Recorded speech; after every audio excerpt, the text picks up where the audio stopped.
This reflection is going to be on the first section from chapter 2. Swamiji says that a thought is the architect of your destiny.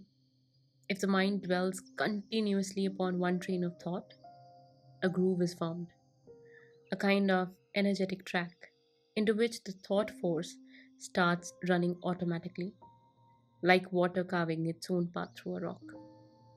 So, this habit of thought, it doesn't die when the body dies, it survives because it belongs not to the body but to the ego, the subtle sense of I. And so it gets carried forward to the next birth, not as memory, but as a tendency and a capacity. That's why in Hinduism and Buddhism, I think when somebody is nearing death, scriptures are read aloud in their presence. Not out of custom, but out of conscious design. So that the only thought they leave this world with is not about people or possessions, but about God, about the source. Because the last thought becomes the seed of the next life. Swamiji says that every thought has its own mental image, and the essence of all these images formed over a lifetime or maybe multiple lifetimes continuously operates in the mental plane, the subtle layer between death and rebirth, the bardo, as Tibetans would call it. So that inner activity becomes the foundation, the blueprint for the next physical life. It's astonishing, but it's also scary, don't you think? Just as a new body is created in every single birth, so is a new mind. And even a new buddhi, he says, the higher intellect, the discerning faculty. Sages have called how thoughts become destiny very subtle process. Swamiji says that every karma has two effects, one on your mind and another on the world around you. You shape the circumstances of your next life through the effect that your actions have on others.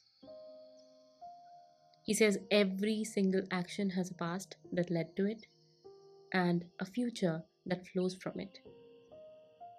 Every action.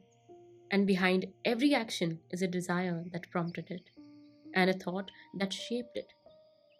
Each thought is a link in an infinite chain of cause and effect. Each effect becomes a new cause, and each cause was once an effect. You might need some time to process it,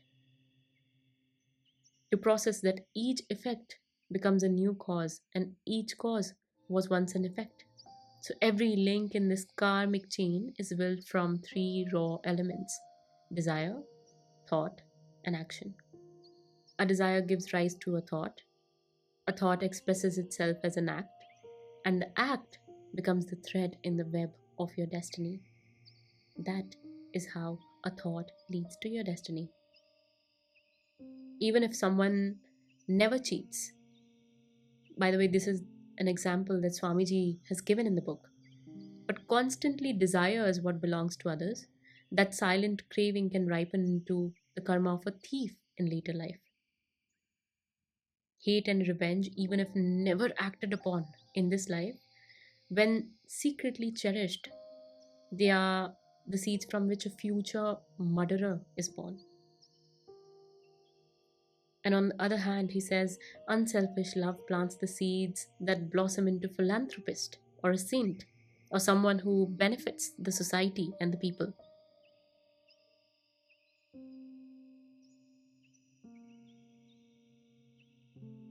Every quiet thought of compassion strengthens the heart that becomes a friend to all living beings.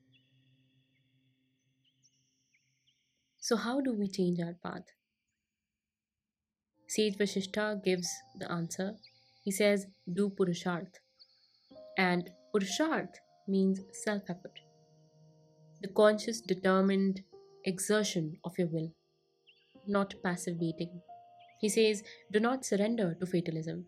He said this to Lord Ram, by the way, especially if it makes you lazy or indifferent. It's not spirituality, it's tamas. Recognize the immense power of your thoughts and the power they exert over the world that you experience. He says, think right, live right, shape your own great destiny. And because of that, change your prarabdha. Prarabdha is simply the Purushartha of your last life.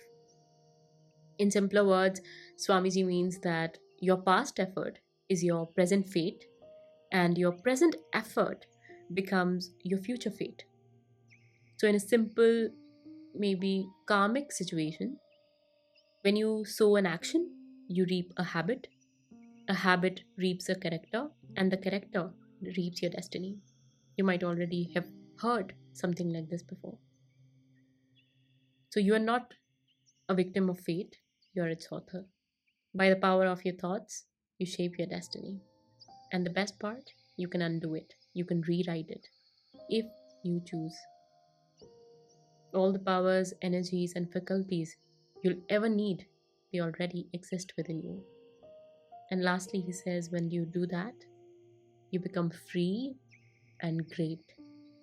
I think it's very beautiful how he uses the word great very simply, but it's a huge ideal to achieve. But all of us are already capable of it, which is why maybe he says it. We can never deny the things that happen in our lives, we cannot run from them, but we can always choose how we react to them. Although a little unrelated, but also related to some extent. I wrote these words in the morning, just amusing, and I think they're very fitting to what Swamiji has said. I wrote, I was wondering if we all acknowledge the banality of human life subconsciously, and yet keep focusing on how much and not till when this cosmic hamster wheel has to stop.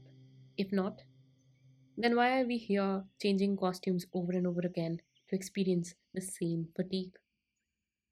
Maybe this is why I love the dreamers, the poets, mystics, rebels, warriors, standing at the threshold, showing others the way, and then crossing over, not maybe as quietly as they came. And if not, at least they have the vision to peek through the veil, if not the strength to tear it yet. So that's the reflection that I'll leave you with. And I think just thinking about the banality of this life is enough for us to start being mindful about how each and every thought of ours is creating our destiny.